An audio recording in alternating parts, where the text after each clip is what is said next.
Pessoal, nos últimos dias nós vimos aqui vários cenários na política brasileira, uma sequência de acontecimentos que tem levantado dúvidas, inquietações e principalmente uma sensação crescente de que há muito mais por trás das manchetes do que aquilo que realmente está sendo apresentado ao público. E em meio às investigações, mortes cercadas de mistérios, como a de Sicário, prisões internacionais, o cenário político e institucional brasileiro parece mergulhar em uma zona de sombras, onde informações desencontradas e decisões aí controversas alimentam um clima de desconfiança generalizada.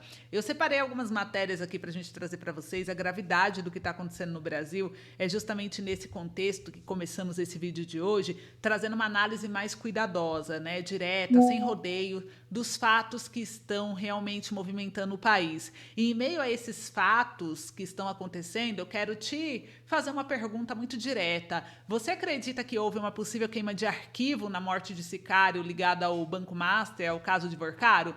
Responde aí sim ou não, porque essa dúvida ela não surge do nada. Segundo novas informações recentes aqui, pessoal, a própria família do Sicário afirmou não ter tido acesso nem às imagens, nem ao laudo completo da morte dele. Isso por si só, eu diria, na minha opinião, tá? Já me levanta um alerta importante. Quando dados são de uma investigação, não são transparentes, a suspeita naturalmente cresce.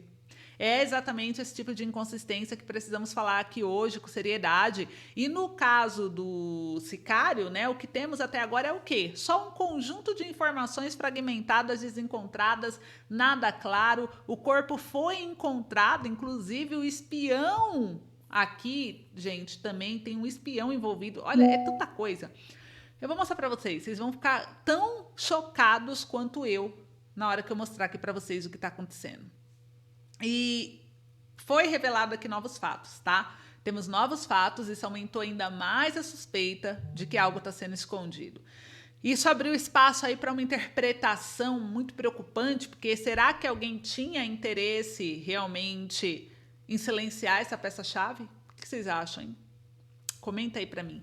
Em casos assim, cada detalhe importa, cada omissão pesa. Vocês concordam? A falta de transparência pode dizer mais do que qualquer relatório oficial que venha a sair depois. Depois por quê? Estava esperando o quê para trazer as informações? Já passou de um mês, né? E eu tenho mais dois temas aqui também de extrema importância que eu vou trazer em detalhes nesse boletim de hoje, mas antes eu quero te fazer um pedido. Esse pode parecer apenas mais um vídeo no meio de tantos outros aqui nas redes sociais, né? Mas a verdade é que talvez você não veja conteúdo desse canal novamente, porque a gente sabe que as métricas mudaram, são muitos conteúdos e os conteúdos são limitados. Muitas vezes, informações que questionam o sistema simplesmente deixa de circular, então a gente percebe isso também. Então, se você valoriza análise direta, sem filtro, esse é o momento de você garantir que continuará acompanhando aqui com a gente, se inscrevendo no canal. Eu sou a Ana Paula, você está no canal Brasil Raiz, então se inscreve agora mesmo para que evite esquecer e você não venha ver novos vídeos aqui do canal novamente, tá? Também deixa o seu joinha aí no vídeo, porque ele valoriza o nosso trabalho, nos ajuda a alcançar mais pessoas. Compartilha esse vídeo, grupos de WhatsApp, Facebook, Telegram, com quem você puder, para a gente levar a informação a mais pessoas também. Então eu conto muito com vocês. E olha só, né? Continuando a nossa análise aqui, como se não bastasse, temos também aqui um episódio internacional que adicionou mais tensão a esse contexto, a prisão do Alexandre Ramagem. Gente, isso ocorreu nos Estados Unidos e ele é considerado foragido pelo STF, né? Ele teve sua detenção efetuada pelo Serviço de Imigração e Controle de Aduanas, o ICE, e o detalhe que chama atenção aqui não é apenas a prisão em si, mas toda a narrativa que a envolve: monitoramento, cancelamento de passaporte, um cerco que levanta questionamentos sobre inteligência, vigilância e possíveis interesses maiores. Eu vou mostrar para vocês aqui junto. E essa desconfiança não surge do nada, né? Ela é construída, gente, a partir de decisões, posturas e da forma como determinados casos estão sendo conduzidos. O brasileiro está observando cada vez mais, questionando mais e principalmente conectando pontos que antes passavam despercebidos, pois muitos dependiam só da grande mídia. Agora vocês têm canais independentes para acompanhar, e a gente percebe o quê? Que quando os diferentes acontecimentos começam a aparecer interligados, o cenário deixa de ser apenas político, ele passa a ser estrutural. Você concorda com isso ou não? E, paralelamente a isso, surgiu um dado que chamou ainda mais atenção. Uma pesquisa recente aponta que uma esmagadora parcela da população acredita que ministros do STF estejam sim envolvidos no chamado caso Master. E, independentemente de concordar ou não com essa percepção, o número por si só já revelou algo importante aqui para nós, né? A confiança nas instituições estão, de fato, sendo colocadas à prova. E quando a maioria começa a duvidar, o que acontece? Não se trata mais de apenas uma opinião, em si, de um fenômeno social, gente. É o que estamos vendo aí, é um fenômeno social relevante, né? Então, fica até o final aqui comigo. Nós vamos ver ao longo desse vídeo não apenas notícias isoladas, mas uma tentativa de organizar essas ideias, essas informações, essas notícias de uma forma clara, conectando aí alguns pontos, né? E levantando as perguntas que muitos evitam fazer. Não se trata de afirmar conclusões precipitadas, né? Mas de analisar os fatos com cautela, com atenção, questionar incoerências, entender o que realmente pode estar acontecendo nos bastidores. E então fica comigo até o final, porque cada detalhe apresentado aqui ajuda a construir uma visão um pouco mais completa desse cenário e, mais importante do que isso, permite que você forme sua própria opinião, com base em informação, não apenas narrativa pronta, tudo bem? Olha só a família aqui do... Vou trazer para vocês aqui essa matéria do G1.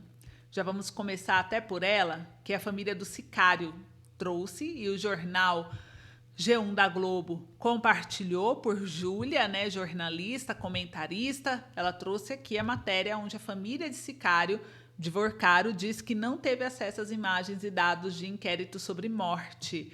E a defesa do Luiz Felipe Mourão, assim que ele se chama, né, realmente, afirmou que um mês após a morte, nem a Polícia Federal, nem o STF liberaram vídeos de segurança ou autos do processo. A família de Luiz Felipe Machado de Moraes Mourão, apontado por investigadores como sicário do empresário Daniel Vorcaro, dono do Banco Master, enviou uma nota ao blog dizendo que não teve acesso às imagens das câmeras de segurança da Superintendência Regional da Polícia Federal em Belo Horizonte aos autos do inquérito sobre a morte de Mourão.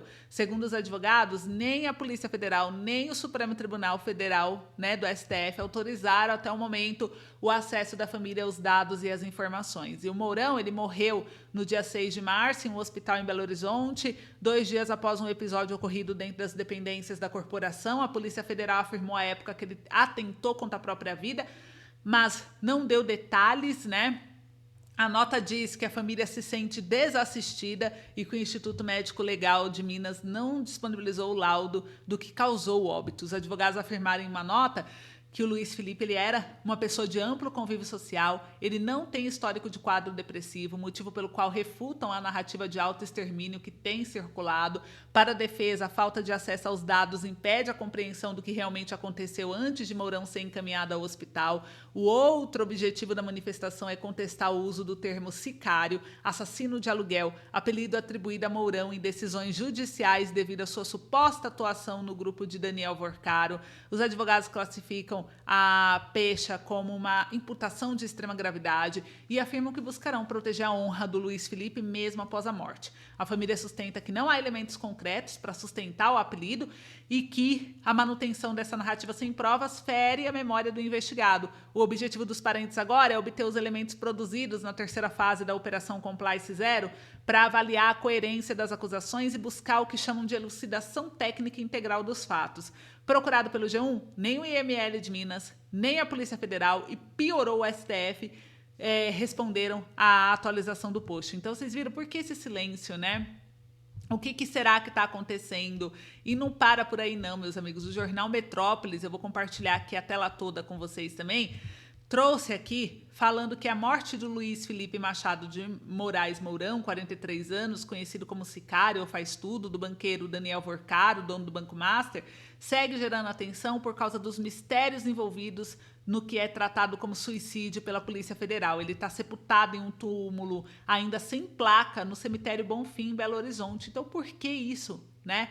Aí muita gente comentando aqui negativamente, o Sicário de Daniel Vorcaro está sepultado em um túmulo sem placa em Belo Horizonte, então isso chamou bastante atenção também, né? Então vocês viram aí que tudo está muito estranho nesse caso, né, gente? E tem mais ainda. E a gente vê aqui qual é a opinião do brasileiro, como que o brasileiro se sente em relação a tudo isso, né? Será que está tudo bem? Não está tudo bem. Olha só essa matéria onde a Datafolha mostra que 55% dos brasileiros entrevistados que acompanham o caso dizem acreditar que o STF está envolvido no caso Master, né? A maioria dos brasileiros acreditam sim em envolvimento, né? Essa pesquisa da Datafolha foi divulgada nesta terça-feira, dia 14 de abril, mostra que 55% dos brasileiros, ou seja, mais da metade, a maioria que tomaram conhecimento das suspeitas envolvendo os ministros da STF com o Banco Master, acreditam sim que há magistrado envolvido.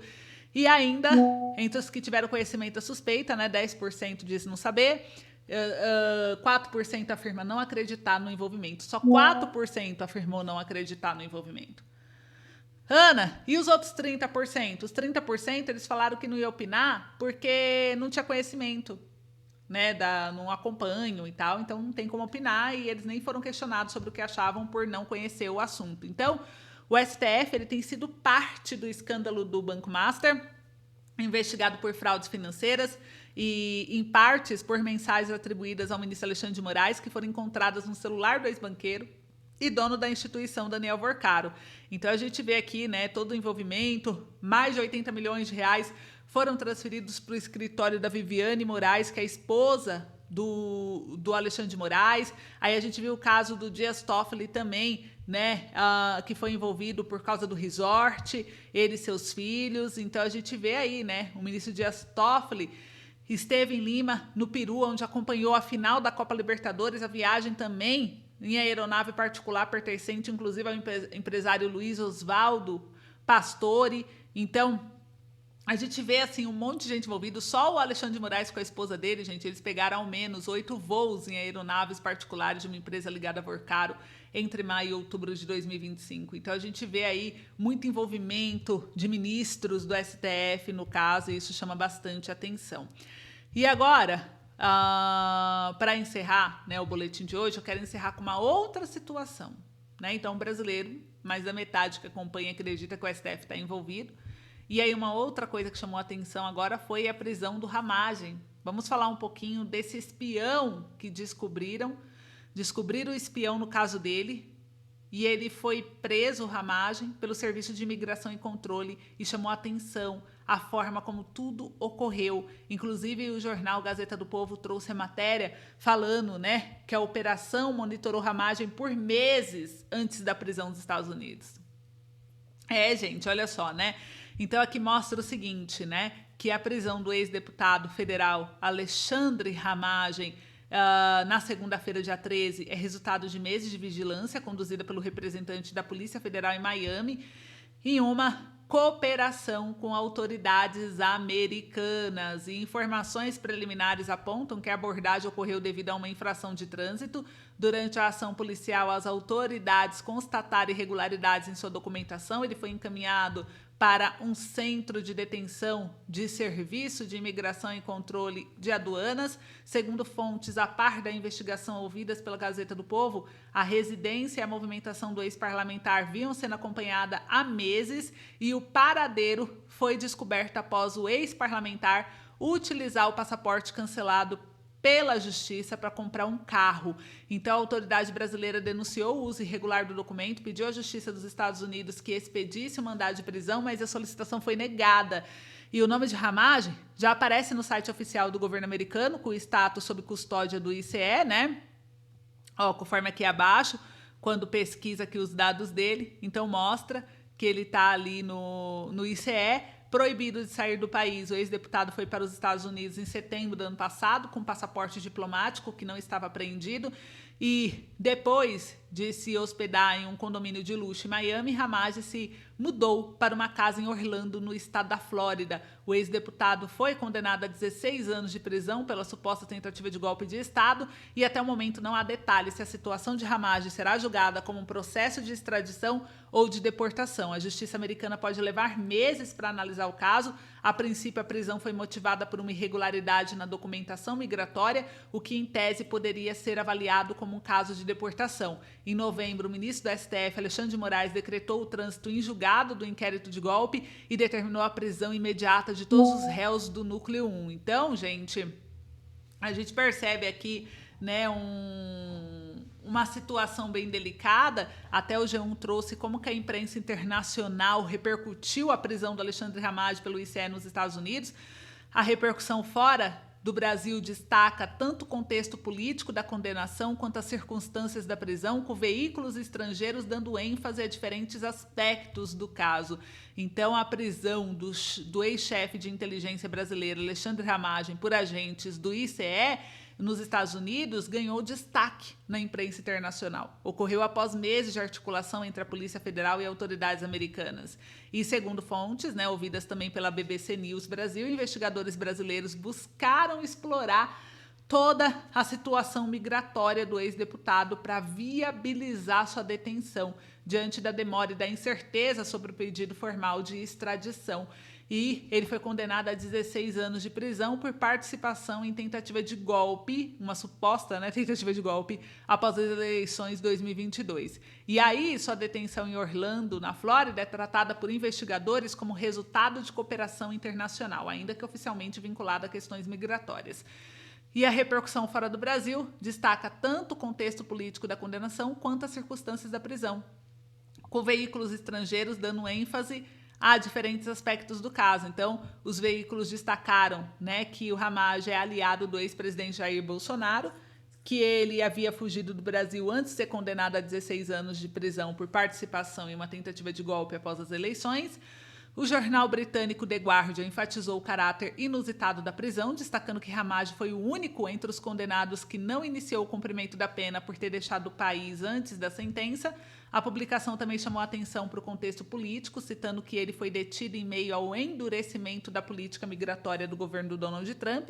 A reportagem ainda detalha as acusações contra o ex-chefe da ABIN, incluindo o uso de softwares de espionagem para monitorar autoridades, jornalistas, adversários políticos, além de mencionar que ele teria alegado, enquanto vivia nos Estados Unidos, ter apoio de integrantes do governo americano. Já o The Washington Post deu destaque ao caráter internacional da operação, descrevendo a prisão como desfecho de uma caçada que durou meses em 2 continentes. O jornal ressalta que Ramagem foi condenado à revalia pelo Supremo Tribunal Federal e detalha sua fuga, que incluiu a travessia para a fronteira com a Guiana antes de embarcar para os Estados Unidos. A publicação também contextualiza o caso dentro da crise política brasileira, citando que a tentativa de golpe incluía planos de assassinato de autoridades e culminou nos ataques de 8 de janeiro de 2023, comparados ao episódio da invasão ao Capitólio dos Estados Unidos em 2021. Então aqui várias emissoras, cada um trouxe uma coisa, mas o governo brasileiro, segundo aqui a mídia, né, eles estão aí tentando fazer toda uma defesa para dizer que não envolve, que é um crime comum, se trata de uma prisão de crime comum e não de perseguição política, igual muitos já estão dando a entender. Então eu quero saber de vocês o que vocês acham a respeito do assunto, comenta aí para mim. Esse foi o vídeo de hoje, obrigada, até logo.